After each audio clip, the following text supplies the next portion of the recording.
Hour of our death, be at hand.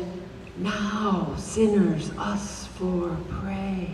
God of Mother Mary, Holy Jesus, womb thy of fruit is blessed.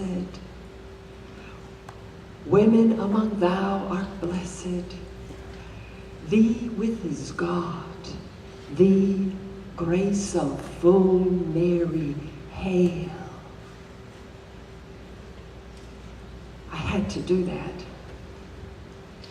The only thing that can keep you safe from la lechuza is to say the Hail Mary prayer backwards. Well, it's the only sure thing. You can pour a circle of salt around yourself, but it has to be pure salt, none of this Morton's from HEB with iodine in it. So that's not a sure thing. You can tie a string with 7 knots, or you can take a rope and tie 7 knots into it, but how often do you have that with you? The Hail Mary prayer you can keep at any time. You can be ready.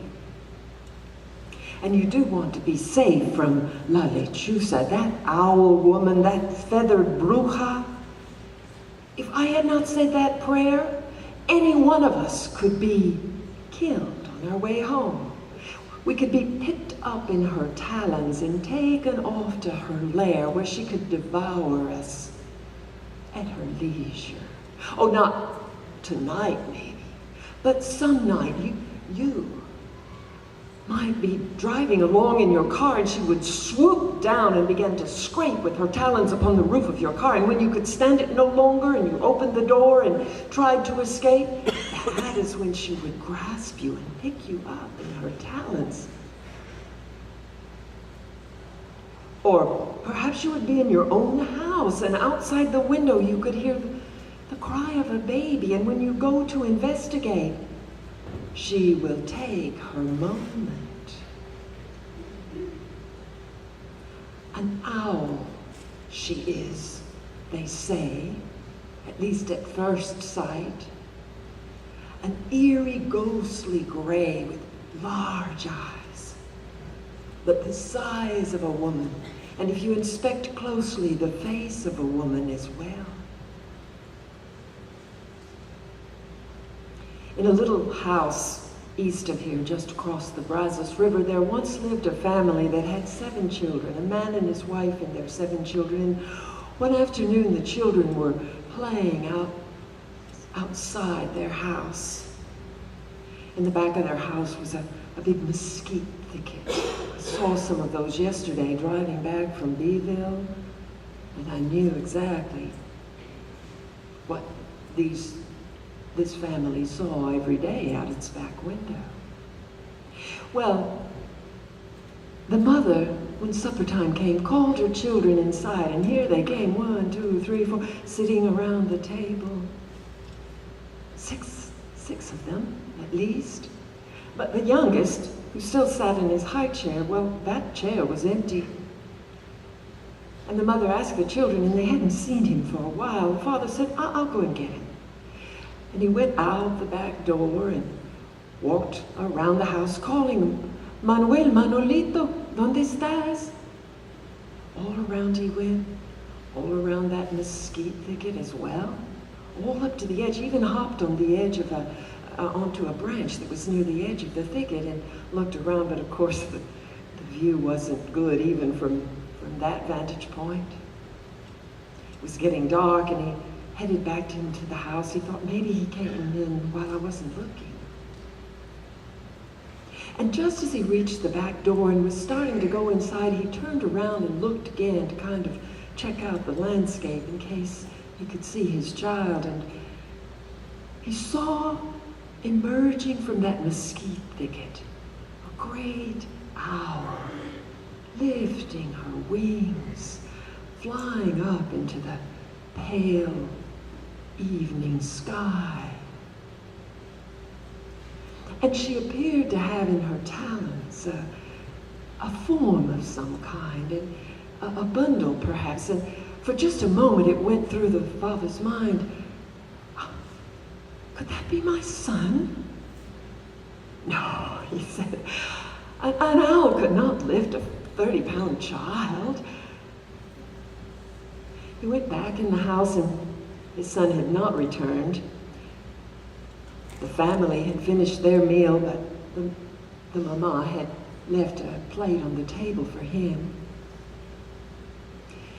They thought they could go out early in the morning when light came again and search some more. Perhaps he'd just fallen asleep beside the wall of the house or something, and surely he would be around somewhere. And so the next day they set out early, the whole family, but they did not find him. And the next day they recruited some neighbors and they did not find him. And after a few days they gave up, and the papa and the mama began to feel like they might not see their son ever again. One night, when the father was asleep, he heard a sound like the crying of a baby. He ran into the children's room, and all the children were asleep, but from there he could tell that the sound was coming from outside the window. So he went outside and walked around to the window of the children's room. And there he could hear it, but not coming from that point. No, it was behind him. He turned around and began to walk again, calling out, "Manolito, Manolito, ¿dónde estás? Manolito." He walked closer and closer as the voice seemed to be calling him from inside that mesquite thicket. And when he got to the edge, "Manolito, Manolito," he was calling. And then the cry turned into, "Papa, Papa, Papa." Well, he began tearing into that thicket, heedless of the thorns of the mesquite and of all the weeds and the branches, the twisted branches that were gnarling, holding that thicket into a tight knot of life, a plant. Calling, "Manolito, Manolito," and hearing, "Papa, Papa, Papa."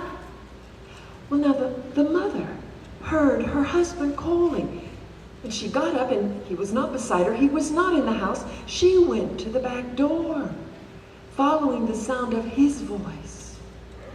She opened the door and looked out, and just as she did, she saw emerging from that mesquite thicket an owl.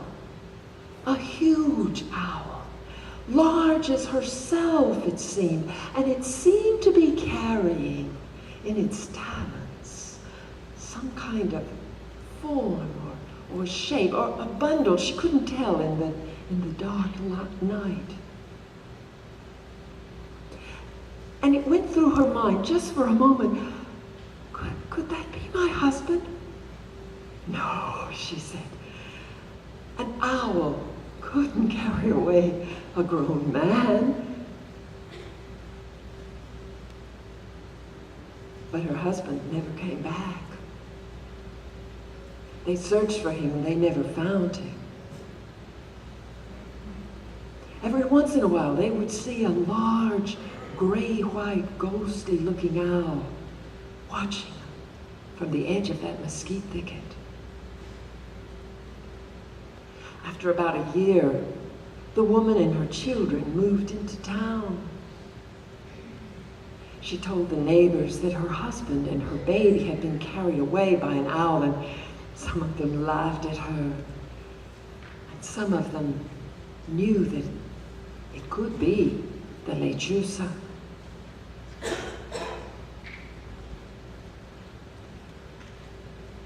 Me, I don't know. I don't know what to tell you at all about that. But I can tell you this.